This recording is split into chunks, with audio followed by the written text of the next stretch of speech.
நீங்க என்ன சமைக்க போறா? முட்டை ஃபுல் பாயில். அடுப்பு ஏற்கனவே வச்சாச்சு, பத்த வச்சுக்கலாம். அடுப்பு நல்லா எரியுது, சட்டி வச்சுக்கலாம். எண்ணெய் ஊத்திக்கலாம். முட்டையை ஊத்திக்கலாம்.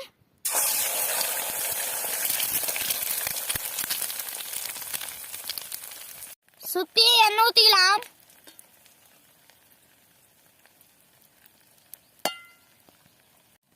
மிளகாத்தூள் போட்டுக்கலாம். உப்பு போட்டுக்கலாம். திருப்பி போட்டுக்கலாம்.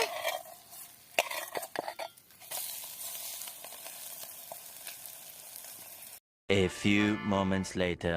இது எடுத்து அழகா அப்படியே அடியில் போட்டுக்கலாம். கொஞ்சம் புட்டு அப்படியே வாயில் போட்டுக்கலாம். டேஸ்ட்னா டேஸ்ட்பா, அருமையான டேஸ்ட்பா. நானே செஞ்சு நானே சாப்பிடுறப்பா, சூப்பர்ப்பா.